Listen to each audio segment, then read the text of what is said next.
Good morning and happy Tuesday. Welcome to Tuesday, even though it might feel like a Monday for you, like it does for me. I'm Kelsey Merrier, your host and producer for Morning Pulse. I bring you these top local headlines in a conversational but quick formatted digital broadcast so that you know what news is going on where you live.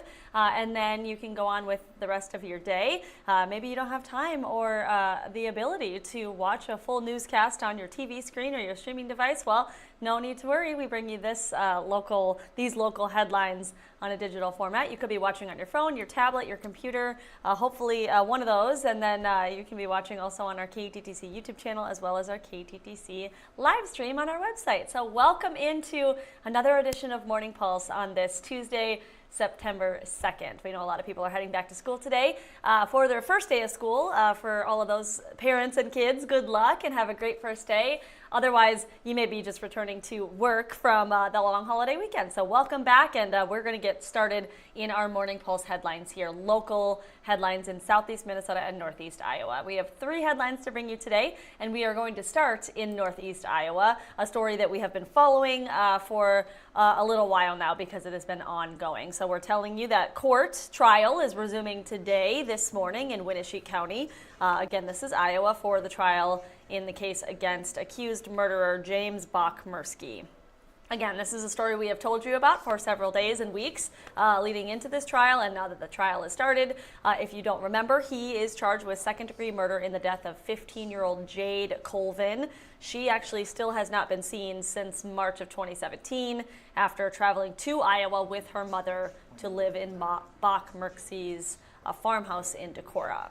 Her body has not yet been found, but the trial is picking up back up this morning for another day in this trial at 9 o'clock this morning. So in just about a half an hour, we do have a reporter on his way down, or if not already, in Winneshiek County. He has been covering this trial for all of its entirety so far, and he will be bringing us more updates today as developments happen. Again, this is in Winneshiek County, a trial for accused murderer James Bachmerski.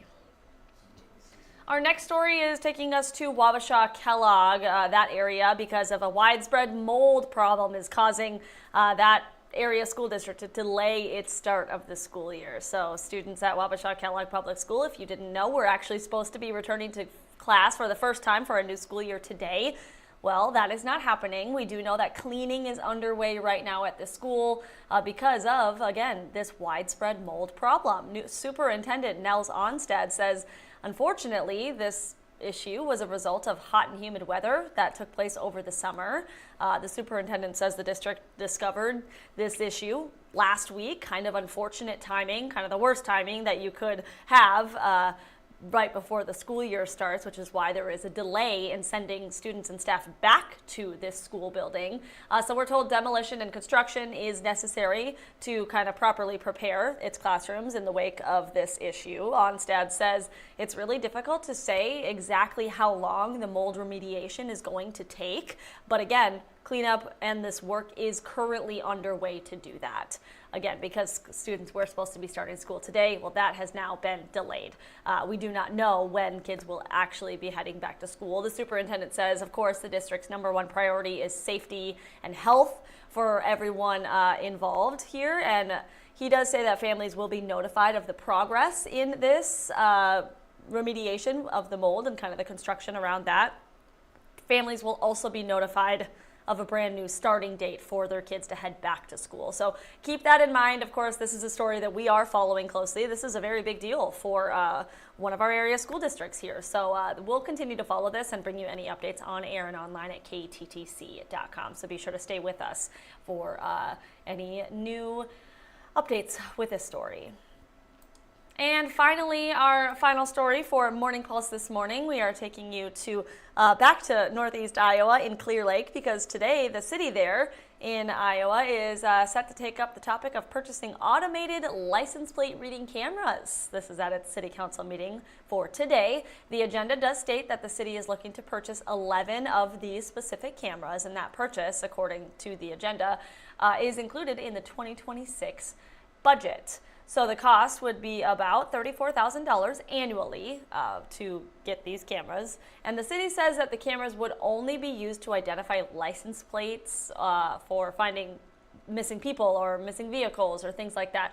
They're not going to be used for speed enforcement efforts. So that was something that the city and officials kind of wanted to make clear, that this is, again, for finding missing people or missing vehicles, not for speeding or anything like that. The ACLU, or American Civil Liberties Union of Iowa, kind of expressing some privacy concerns on its website surrounding these cameras. It says these systems, they create databases with location information on every driver who encounters the system. So they're raising some concerns about that. But again, the city council in Clear Lake, Iowa is set to talk about the purchase of these cameras today at its meeting, and that starts at noon.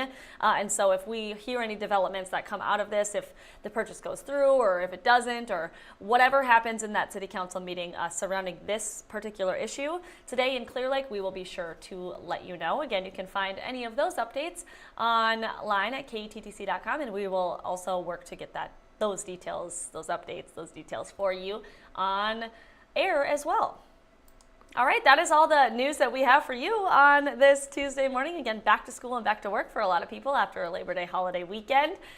We hope that it is a great day ahead for you. And in the weather department, today is kind of our last day of summer warmth, you could say. We'll be seeing a little bit of rain, meteorologist Ted Schmidt says, for part of the day, kind of the later part of our day. However, it's going to be in the 70s, which is great, but we're going to be in for a big cool down for the rest of the week. Kind of feeling a lot more like October.